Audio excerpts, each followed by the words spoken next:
Hey, welcome to another edition of Avid Golfer Magazine's Drive Time feature. Now, there are certain things in life where size doesn't matter, and this month's model is going to be the epitome of that example. This is the 2020 Mini Cooper S two-door hardtop. Small package, maxi fun.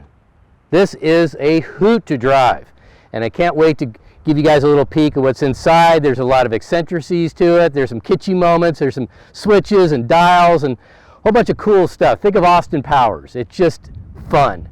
And so I want to thank the guys over at Mini of Plano for providing the test car. And let's give this thing a good long peek, because it is worth it.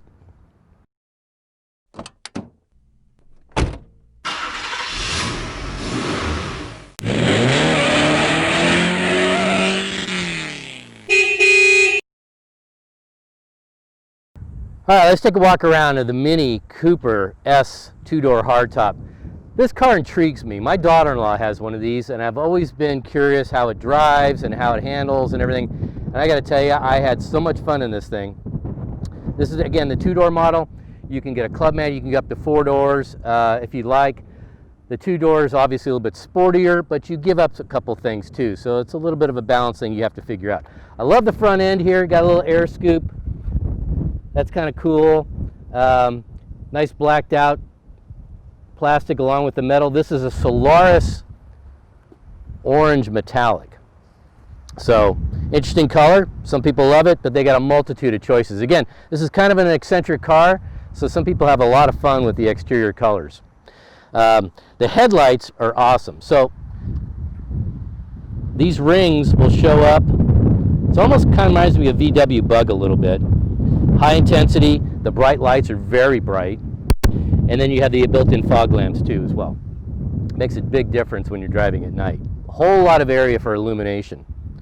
They got the blacked out trim around the fender wells and at the bottom and around these side view mirrors. That's a nice touch. This is gloss black too as well.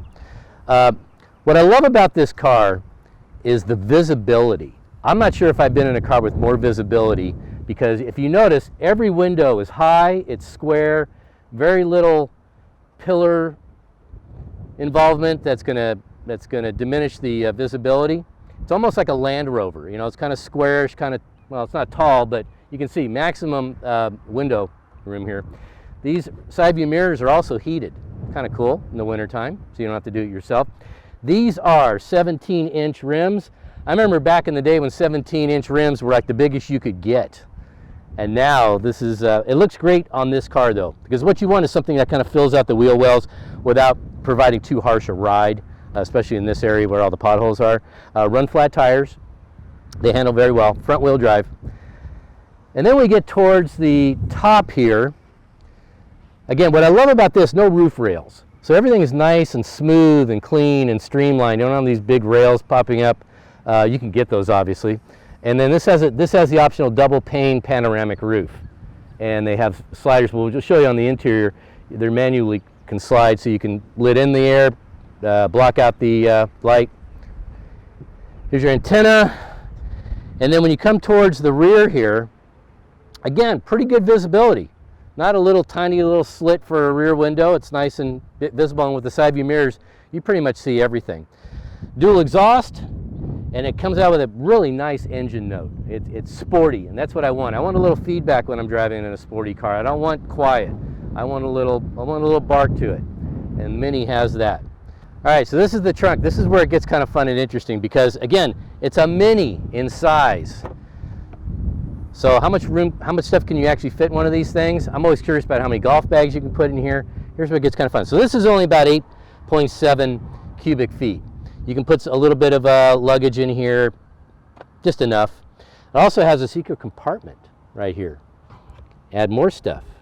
You can put whatever you want in there, maybe a laptop, whatever. So that's kind of cool. Now, everybody always worries about, if it's so small, what can I fit in here? Well, the good news is this is a 60/40 folding rear seats. So now it gets up to about 25 cubic feet of space. I can fit in golf clubs kind of on a diagonal. Probably I get 2 sets of clubs in there, so that's pretty good.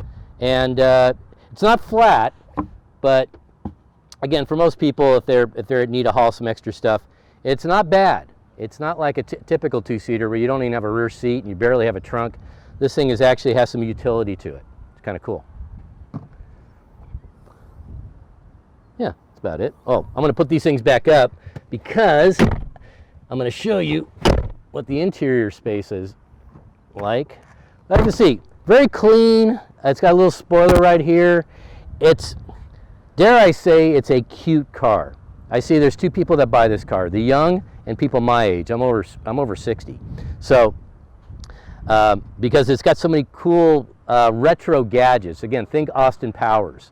Think about levers and switches and analog dials, but with some modern high tech in it as well. So that's pretty much it. Now you'll see these. I think we can turn these on. These are the British flag when they light up. It's kind of cool, and we'll do that here in a little bit. And they also have stuff on the inside. But again, dual exhaust, chrome exhaust, sounds really good. And that's pretty much the exterior. It drives really nimble. It drives small, so you feel like it's like a go-kart. It really is a go-kart on steroids.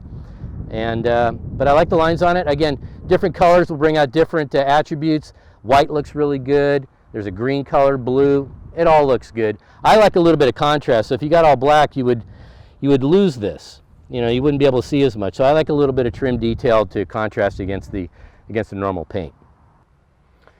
Okay, so here's the interior. Now a lot of people worry about again the size. It's called a Mini. How cramped are you going to be, or do you have some elbow room? I'm almost 6 feet tall, about 5'10"ish. So I get in, and it's real easy to get in too. It's not like one of these low-slung Uber sports cars where you got to contort into a figure 8 to get in. This one's actually pretty easy. Everything is laid out very nicely. There's a lot of cool little gadgets and so forth. A lot of Easter eggs with this car that I would call it. So the steering wheel is leather wrapped, very good feel. It has your multi-functions on here if you want to voice control, if you want to talk on the phone. But it just has a nice grip to it. I love that tactile feel. The instrumentation is interesting because it's round and it's analog. I kind of like it. I kind of like the retro bit. Again, it gives you all the high-tech stuff you need as well. I just like the overall flavor of the car. Again, think Austin Powers in a good way. If you look down here, these are where the switches and levers come in. This is your start and stop. So if I'm going to start the car, I'll hold that down like that. And you get a little ambient lighting here. You get a cool little head-up display that shows up, rises from the dashboard. Really kind of neat. And then these are also levers. If I want to turn this into a sport mode, I can do that. I just love the feel of it. It's really cool. Nice materials too. Pretty good fit and finish. Remember, this is owned by BMW, so they're not going to scrimp too much, even at a base price of $27,000. The glove compartment, not bad. It's okay. The part you will find interesting, these are called Cambridge leather seating. This is the same type of leather that you get in their upscale 7 Series, and it is really comfortable. You can get in some really good positions. Now again, this is one of the quirky things about this car. No power adjustments in the seats. It's all manual. So if I want to move this back or up, I got to pull this lever like old days. If I want to recline or not, I have to pull the lever on the side. Not a big deal. Once you get it where you like it, you'll never move with it again. As I was saying earlier, the expanse and the visibility on all the windows, there is no blind spot in this car at all. And I feel like, I almost feel like I'm driving a closed go-kart. It's that intimate and fun. Headroom really good. Got more than enough there. I can open up and close the sunroof. And it goes back a long way too. Goes back to one part, and then I can bring it back even further. So it almost feels like I'm kind of in a convertible. Kind of like that.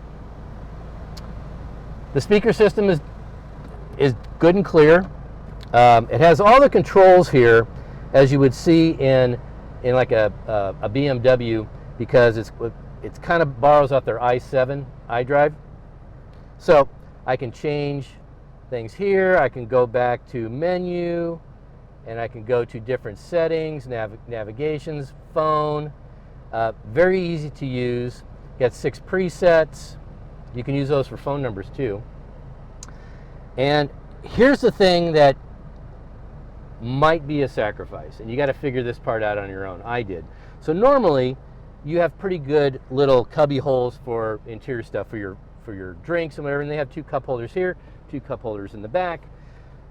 But right here, where I normally would put certain things, eye drops, whatever, so money clip, I can put my phone in here, and it's a wireless charger. Now what's cool about this, there's a little lever here as far as if you have a longer phone and a shorter one, it will automatically go ahead and adjust for that. And you can see this blue light that shows it's charging. The downside is, if I want to charge something, where am I going to put my stuff? I can put some of it here, I can put some here, I can put some in the glove compartment. That's about it. So if there was one thing that you have to think about a little bit, how much stuff are you carrying? This is not a quote-unquote family car. This is a selfish car. This is a fun car for 1 or 2 people. And if you need to, you put stuff in the back. But normally this is just good old-fashioned fun. It's got 189 horses, very peppy. You can put this thing in what they call a mid or comfort mode. You can put it in green mode. It gets, let me see, it gets 26 and 35. I was averaging about 33 miles an hour overall. Pretty spirited driving, don't tell them. And this thing adjusts. You can move this thing up or down. What I like about this is the whole instrumentation goes along with it. So I don't have to be squinting, moving up and down. And this is manual too. Again, not a big deal.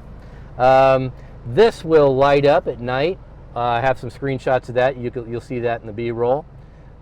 Again, just very nice materials. It's actually fairly quiet for a small car. Even when I'm revving it on the freeway, there's not a bunch of excess noise and I'm drowning out my conversation. The Bluetooth is very clear. And I like this double stitching on the seats. Again, the seat's very comfortable. I mean, I was expecting something rock hard and cheap and down and dirty. These are 7 Series leather seats. So again, BMW kind of cross-pollinated from their main line to this, and the Mini is getting a nice benefit out of that. Other than that, you also have a thigh support. If I want to, some people like their legs fully supported. I like about halfway, and you put that in there, so that's a nice little touch. The the gear shift is a lot like a BMW. By the way, I don't know if you knew this. When you downshift, so if you're in sport mode and I want to downshift, BMW believes when you're stopping, you're moving forward. So you push it forward. If you want to accelerate, that means back in your seat, you pull it back towards you. So I think it was kind of interesting. Again, the power paddles, or the shifting paddles, are right here. Metal, very nicely. They have a nice feel to them. And that's about it. So you got 2 USB chargers here if you want them. You got 2 in the back as well. But again, of all the attributes this car has, and it has a ton, the only thing you have to figure out is what do you want to do with storage space or the lack of it. And that's about it. Now I'm going to show you how much room there is in the back. You'd be surprised how much there is. Let's maneuver into this back seat. Again, I think you'd be surprised how much room there is. I certainly was. Let's move this down, move that forward, get back here, pull it back. All right, so this is a normal, I would consider this a normal position for a passenger. I got this much knee room. I have plenty of foot room underneath the seat. Nice and supportive seats. They're soft, but again, supportive, sporty. And I love the feel of this Cambridge leather. It's really something, this double stitching. Good headroom. Again, mostly because this roof is squared off. It's not sloping in the back like a lot of cars are coming with these days. So it does give you some extra room. Again, I'm almost 6 feet tall. You have your double panoramic roof, and lets a lot of light in. If not, you can close it all the way if you want to be more private. Good visibility out here. They have speakers all over. They have 1, 2, 3 cup holders if you're really thirsty. And again, I could hang back here for a while. Now, if I had to get out multiple times in a day to go grocery shopping or whatever, coming out of the back seat would be a challenge. But once you get in, you're here for a while, and it actually feels pretty good. I could do this. Good stuff. Okay, now it's time to take this Mini Cooper S 2-door hardtop for a little spin. This is what I was most interested in. It's got a 4-cylinder, twin turbo, 189 horses, which doesn't sound like much, but this is a really light car. So it's got a lot of kick and over 400 pound-feet of torque. So once I move this thing, it's got some zip to it. Yep, yes it does. And that's all I want. It's low, it's kind of squatty, it's got a wide stance to it. Makes it real nice when you hit the curves. Very balanced. Again, I keep on bringing up the go-kart similarity, and it is spot on. I mean, it's just so much fun to drive.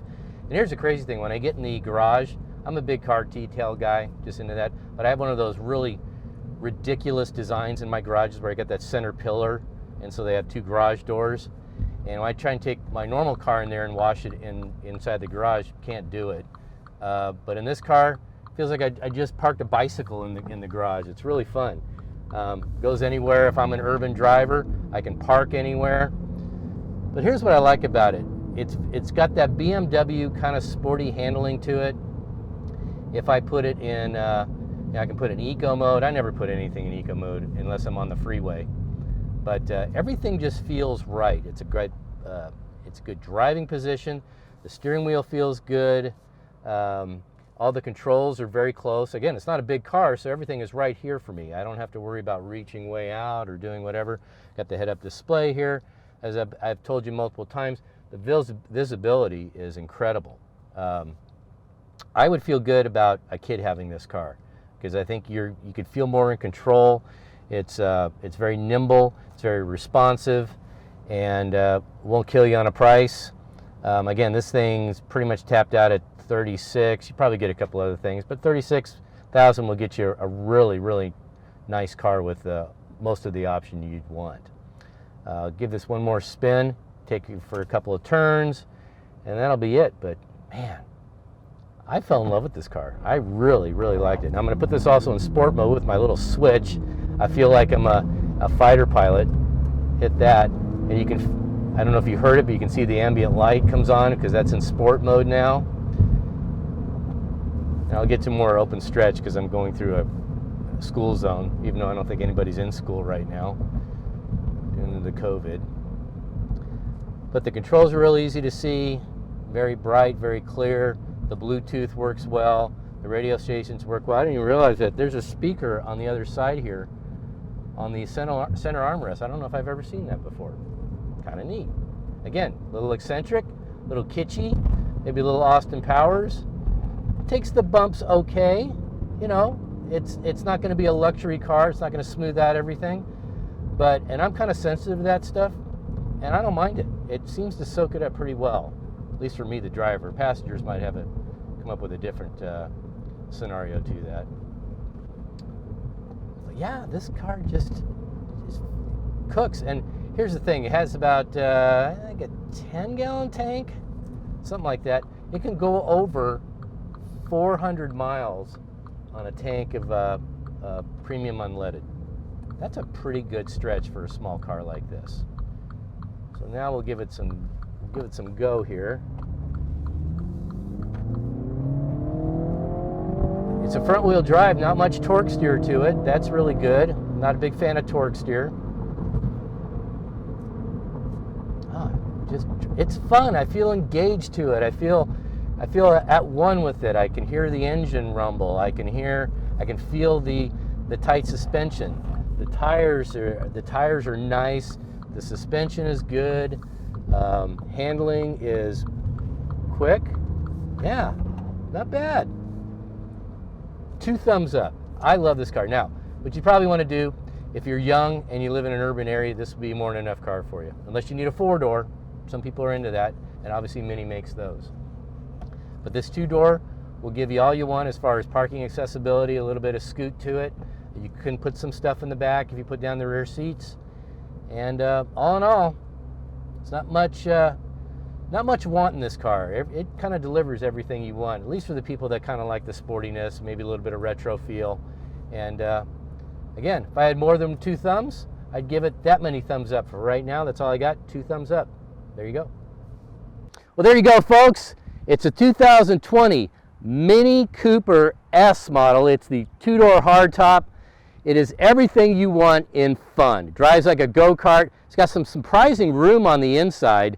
And every time I get in, I just get miles of smiles. I want to thank the guys again over at Mini of Plano for the use of the car. This thing starts off at about $27,000. Put a couple upgrades in there, very worthy upgrades, by the way. Comes out to about 36 grand. Pretty darn good.